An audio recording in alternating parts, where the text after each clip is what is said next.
Alors, les grands titres de l'actualité de ce lundi 16 septembre. D'abord, on nous rapportait qu'un été chaud a ramené l'achalandage au centre-ville. Donc, on a fait la nomenclature au cours du bulletin de nouvelles, là. Beaucoup de monde. D'abord, bravo à la programmation. Vous savez, on dit, on ramène le monde au centre-ville. Oui, mais ça prend une belle programmation pour que les gens puissent apprécier et se rendre justement au centre-ville. Donc, mission accomplie. En plus de la grand-messe là, qui a eu lieu le vendredi soir au mois de juillet, là, toute la programmation d'été, ça a été un succès. Alors, bravo aux gens qui ont initié, encore une fois, cette programmation pour l'été 2024. Et comme je le mentionnais dans le bulletin de nouvelles, la marche est haute pour toutes ces organisations. Vous savez, la semaine passée, on parlait du succès du Carrefour mondial de l'accordéon. Mais là, on parle du succès d'un été chaud. Bien, ces gens-là, comme on dit toujours que le succès est grandissant, bien, à chaque fois, c'est un défi pour les organisateurs, pour présenter une programmation toujours aussi variée et aussi intéressante pour ramener les gens au centre-ville de Montmagny on dit au centre-ville parce que c'est à Place Montel. Les Places Montel, c'est au centre-ville. On voulait ramener les gens au centre-ville. On voulait créer cet engouement-là. Je pense que c'est réussi. Place Montel, c'est vraiment un bel endroit. Là. On réalisait une entrevue avec Cynthia Lamontagne des Arts de la Scène la semaine dernière à Place Montel. Vraiment un bel endroit. Là. Ça a été une bonne idée d'aménager cette place pour recevoir différents spectacles de toutes sortes. Et on peut dire que le Carrefour mondial d'accordéon se sert aussi de cette scène. Alors, c'est vraiment bien aménagé, c'est au centre-ville, c'est bien situé, il y a de la place en masse parce que à certains moments, on ferme les rues, comme lors de la grand-messe, là, on peut fermer les rues à côté de l'église Saint-Thomas et ça donne amplement de place là, aux gens pour pouvoir festoyer. Donc, bravo à tous les organisateurs pour l'été chaud. On vous a présenté, et pourquoi on vous a présenté ce reportage-là de Jean Carbonneau ce matin, c'est que Jean a réalisé il y a quelque temps un reportage sur l'augmentation des cinéphiles au Québec, mais particulièrement à Montmagny. On va vous représenter le reportage à Jean et après ça, on va vous annoncer une bonne nouvelle.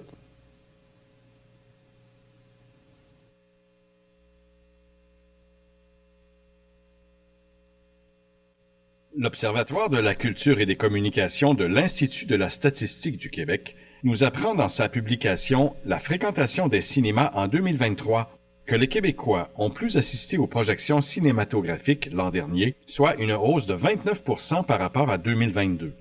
Cependant, ce résultat est 22% en deçà de celui de 2019, dernière année avant la pandémie. Un changement dans les habitudes de consommation du troisième art et la baisse du nombre de salles pourraient expliquer ce repli selon l'ISQ. En 2023, 827 272 projections ont été présentées au public québécois au grand écran, un accroissement de 12% comparativement à 2022. L'ouverture de nouveaux cinémas expliquerait ce fait, ce qui est une bonne nouvelle, car il s'agit d'une première depuis l'arrivée de la COVID-19. La situation aux Arts de la Scène de Montmagny est-elle comparable? Sa directrice, Cynthia Lamontagne, nous dessine le portrait. Notre année 2023-2024, on a eu une assistance de 13 752 cinéphiles, donc qui était une année record. C'est comparativement à l'année 2022-2023, donc l'année d'avant, c'est près de 43% d'augmentation d'assistance au niveau du cinéma. On était, avant la pandémie, à 13 500 cinéphiles, et là, l'année qu'on vient de terminer, on est à 13 700, donc on est plus de 200 personnes au niveau du cinéma. L'Institut de la statistique du Québec indique par ailleurs que la part de marché des films québécois dans les entrées en salle s'établit à 12% au Québec en 2023, soit 3% de plus qu'en 2022 et 4% de plus qu'en 2019. Concernant la salle magny-montoise, Mme Lamontagne nous précise. Donc, en 2022-2023, c'est 40% de notre programmation cinéma que ça représentait. Et l'année qu'on vient de terminer, on est à 38%.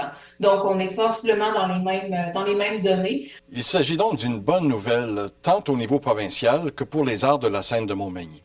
Et à cet effet, les chiffres même de 2023 sont supérieurs à 2019, ce qui est supérieur à la moyenne provinciale. Ici Jean Carbonneau pour CMA TV Information à Montmagny.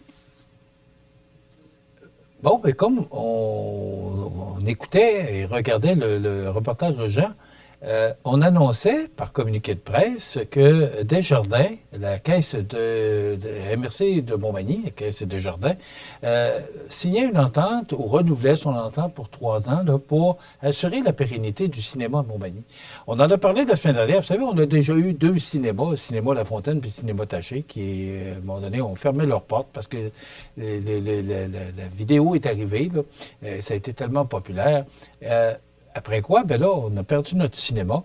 Et là, de le retrouver et de voir cet engouement, c'est 13 572 personnes qui sont allées voir un film au cinéma de Montmagny au cours de la dernière année. C'est une augmentation de 43 quand même. Alors, merci à Desjardins d'assurer le fait que on va garder notre cinéma à Montmagny.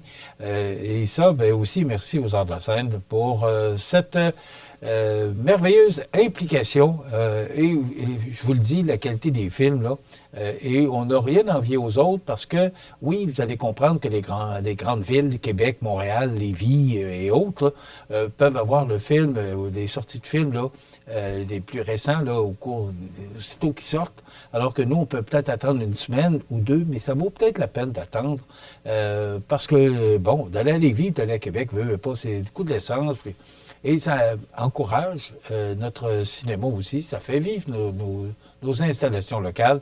Alors, bravo à Desjardins et bravo aux Arts de la Scène. Je ne sais pas si vous avez entendu, mais coup de feu entendu près de Trump en fin de semaine. 2 mois après avoir été la cible d'une tentative d'assassinat lors d'un rassemblement républicain en Pennsylvanie, des tirs ont à nouveau retenti près de Donald Trump alors qu'il se trouvait à son club de golf en Floride. Donc, on a pincé le bonhomme. Il avait un AK-47 qu'on a retrouvé là, sur place, donc avec un télescope. Encore une fois, M. Trump l'a échappé belle. Et il me semble qu'on n'aurait pas besoin de ça, ces histoires-là. La campagne est intéressante, beaucoup plus intéressante qu'elle l'était, avec Mme Harris et M. Trump, mais on espère que tout ça n'ira pas plus loin. On va, je dis bien, dépenser 2,5 millions au cours des prochaines semaines parce que le gouvernement Legault lance aujourd'hui une vaste campagne publicitaire pour le français, tant au travail que dans les commerces et au cinéma. Des messages qui seront aussi placés dans des quartiers anglophones ou multiethniques, déclarant que le français, ça se parle ici aussi. On a-tu besoin de dépenser 2,5 millions pour ça? C'est la question que je me pose. Et c'est toujours la même question que je me pose parce que je me dis, on a un déficit de 11 milliards. Est-ce qu'on a besoin, là, peut-être que et c'est un gars qui est pour le français, là, puis c'est bien beau, mais est-ce qu'on a besoin de dépenser 2,5 millions qui vont passer comme, permettez-moi l'expression, du beurre dans le poêle? Je ne sais pas, mais en tout cas. On va annoncer sur les différents réseaux là, 2,5 millions pour cette campagne qui va s'appeler « Ça se parle ici aussi ». Voilà. Les déchets ramassés aux 2 semaines à Québec. J'ai été surpris un peu d'apprendre, c'est dans le Journal de Québec de ce matin d'ailleurs, la campagne de M. Roberge et l'histoire de M. Trump, là, c'est dans le Journal de Québec. Mais j'ai été un peu surpris parce que nous, la collecte des déchets se fait aux 2 semaines, la collecte de la récupération se fait aux 2 semaines et la collecte du bac brun là, se fait aux 2 semaines aussi. Et l'hiver, le bac brun, on le fait une fois par mois, je pense. C'est à chaque semaine l'été, pardon. Et c'est aux 2 semaines l'hiver. Je ne comprends pas qu'on soit à Québec, là, en train de penser, là, c'est commencé, ça commencera cette semaine, parce que c'est quand même des coûts vraiment importants là, que de ramasser les déchets chaque semaine. Alors, il restait Québec et Laval là, pour l'instant, il reste que Laval qui fait la collecte des déchets à chaque semaine. Ben voilà, ça complète déjà notre émission de ce lundi 16 septembre. Demain, on aura la chronique Chasse et pêche Bouffard Sport à vous présenter. Et on recevra aussi Nancy Ouellette et José Bouchard qui vont nous parler de ce bel investissement de la cour d'école de l'école Saint-Nicolas. Alors, ce seront nos invités pour demain. Une belle journée pleine de soleil encore aujourd'hui. Je vous invite à être des nôtres demain. Passez une bonne journée.